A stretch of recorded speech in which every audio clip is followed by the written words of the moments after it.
Hi, my name is Michał Włodarczyk, and welcome to my talk, To Close is Easier Than to Open, Dual Parameterization to K-Median. This is a joint work with Jarosław Byrka, Szymon Dudyc, Basin Manurangsi, and Jan Marcinkowski. I will begin with a short introduction to the problem. So in the K-median problem, we are given sets of clients and facilities in some metric space. And the task is to find a subset of K facilities to be opened and to find a mapping from the client to the open facilities that would minimize the total sum of distances. For example, consider this picture with squares representing facilities and circles representing clients, and K being 3. So a potential solution might look like this when we open these 3 facilities, and the dashed line represents the distances that go into the cost of the solution. So what is known about this problem? Firstly, observe that it is polytime solvable when K is constant, because we can enumerate all the possible solutions. When K is part of the input, there is known constant factor approximation with factor 2.68, and the lower bound of 1 plus 2 over E, which is more or less 1.73. So there is a slight gap between the upper and lower bound. We can also consider parameterized algorithms for this problem, with K being a parameter. So we consider running time of such a form, some function of K times polynomial of N. And in this paradigm, we can improve the approximation factor almost to 1 plus 2 over E. So and we also have a matching lower bound for this setting. So 1 plus 2 over E becomes a barrier of how well we can approximate K-median with FPT algorithms. And observe that this the second lower bound is incomparable results with the first one, because we want to rule out also bigger spectrum of algorithms, and so we need a stronger assumption, gap exponential time hypothesis, which is a stronger conjecture than P unequals NP. So this was regular K-median problem, and we can also consider its capacitated version, where we are also given capacities stating how many clients can be served by each facility. Here we are only interested in solutions that obey the capacities. So we cannot map too many clients to a given facility. And the best polytime approximation for capacitated K-median has factor logarithmic in K, and is obtained through the generic technique of 3 metric embeddings.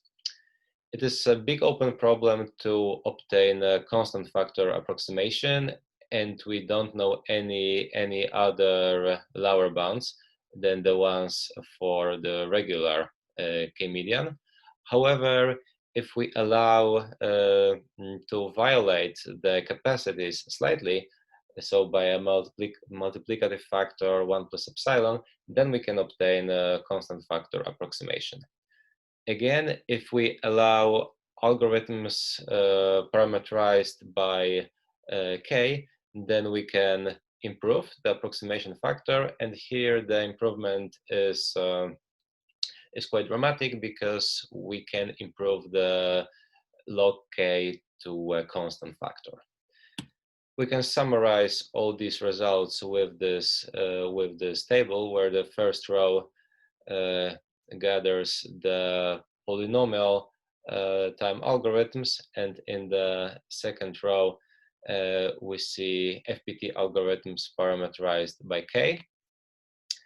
And these lower bounds for the capacitated K median are just implication of more general lower bounds for the regular K median. So we cannot prove anything stronger for the version with capacities. Okay, so let's move on to the main topic of this talk, which is K median parameterized by the number of closed facilities R. The parameterized algorithm mentioned so far use K as a parameter, so the number of open facilities, and these are different parameterized task, even though from the perspective of polynomial time algorithms, these are the same. It is a similar situation as for a vertex cover and independent set problem, where for appropriately chosen parameters so that they sum up to the number of vertices, we get exactly the same optimization task, but they differ from the point of view of parameterized complexity. Vertex cover is FPT and independent set is W1 hard, so it is unlikely to admit FPT algorithms. And we refer to this new problem as co-R median in order to avoid confusion. And we observe that similarly as for the parameterization by K, this problem is also W1 hard. So we shouldn't hope to solve it exactly in FPT time. Our first result shows that for this choice of parameterization, the landscape of approximability of the problem is quite different. And for any epsilon, we can construct an FPT algorithm parameterized by R that would obtain approximation factor 1 plus epsilon. Observe that this is incomparable with the previous parameterized algorithms, because if we consider K as a parameter, so we want this algorithm to be practical when K is small, then R can be still large, and vice versa. So this is our first result. And the second result says that such an FPT approximation scheme is not possible for the capacitated co-R median, assuming gap exponential time hypothesis. So we cannot break this barrier of 1 plus 2 over E with any running time of this form, some function of R times something asymptotically faster than N2 O of R. Let us take a look how these new results fit into our table. So we can see them in this last row, and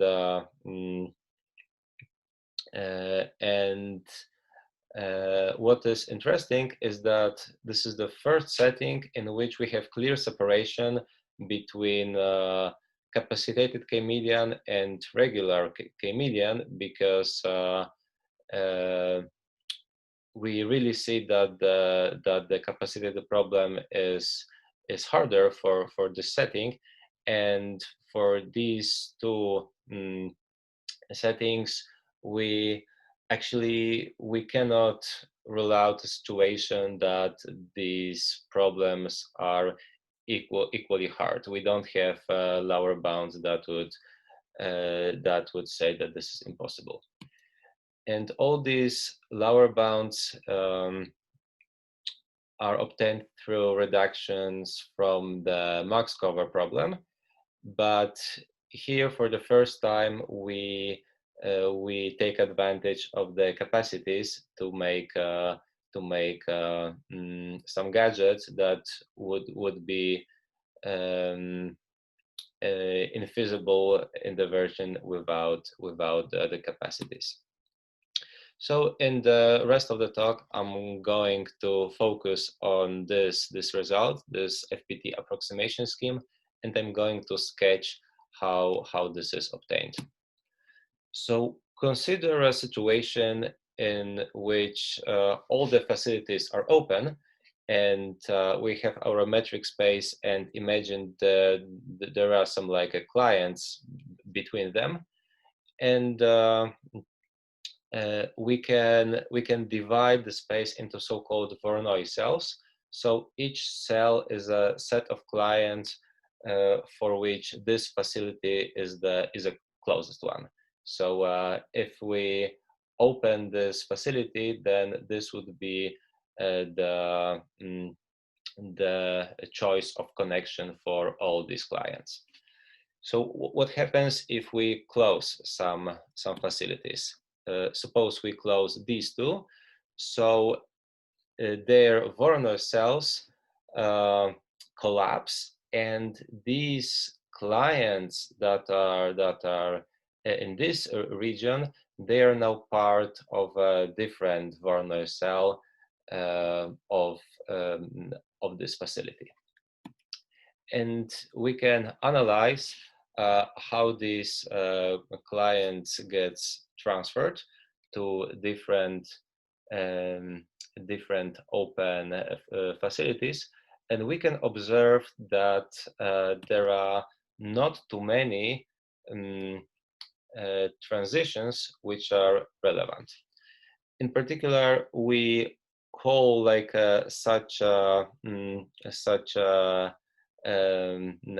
arrow irrelevant if the cost of these of connections of these clients is less than epsilon over r square times opt. Why such quantity?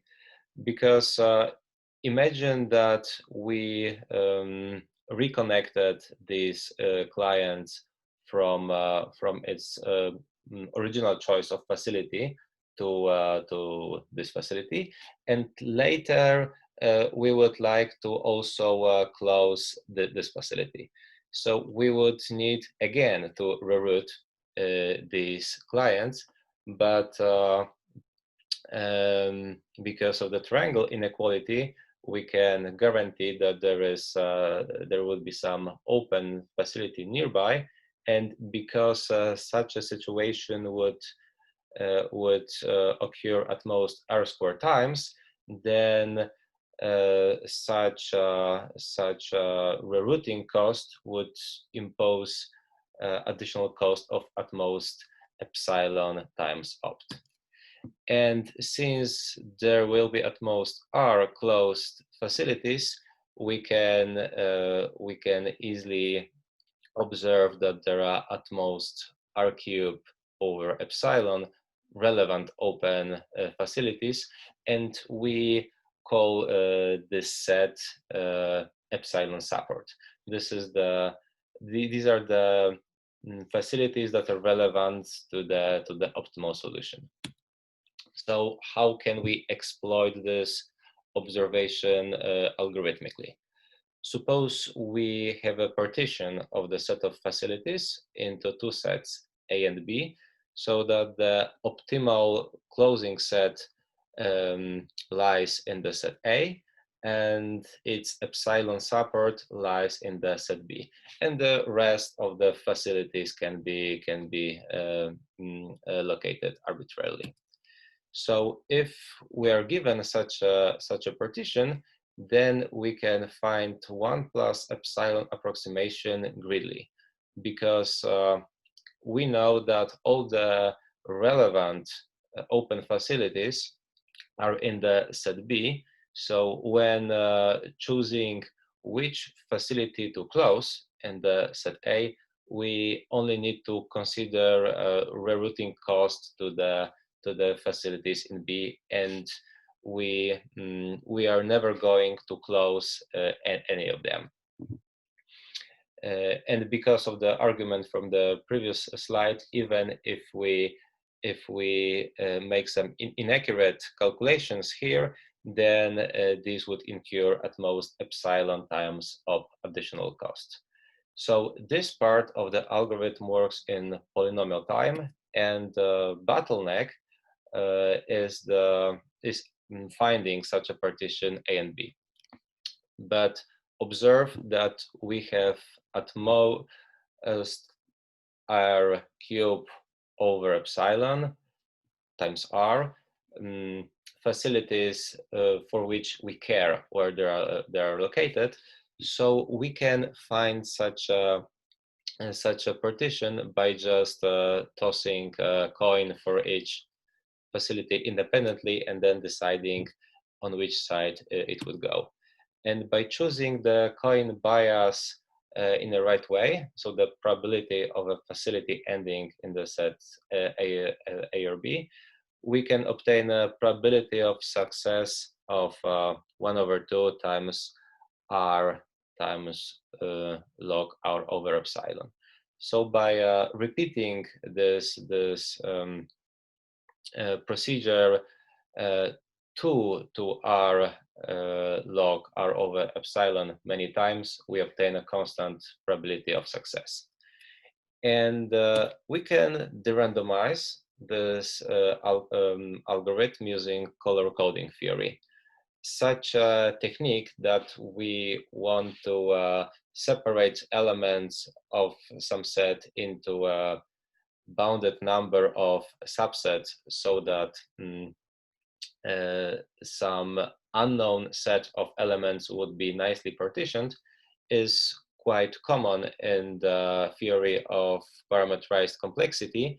And there is a theory of de-randomizing these algorithms. And in particular here, instead of tossing a coin, we can construct deterministically a family of partitions of slightly larger size, so 2 to the power r log r over epsilon times log n, so that at least one of these partitions would satisfy our requirements. So let me conclude. We can again take a look at this table. So we have presented new algorithms for the parameterization by the number of closed facilities, which are collected in the last row. And it is an interesting open question to improve anything in this column. Of course, this first question mark is quite a long-standing open problem, and it would be hard to improve it probably, but improving something here in the last row might be an important step into understanding capacitated K-median better. And the second open problem is improving this algorithmic result into a kernelization result. So instead of solving this problem directly, we can try to compress it. So so we seek a polynomial time procedure that would proceed such an instance and produce an equivalent smaller instance of bit size bounded by polynomial in R over 1/epsilon. And this would be so-called polynomial size kernelization approximation scheme. So thank you for your attention. I hope you liked the talk, and see you at the Q&A.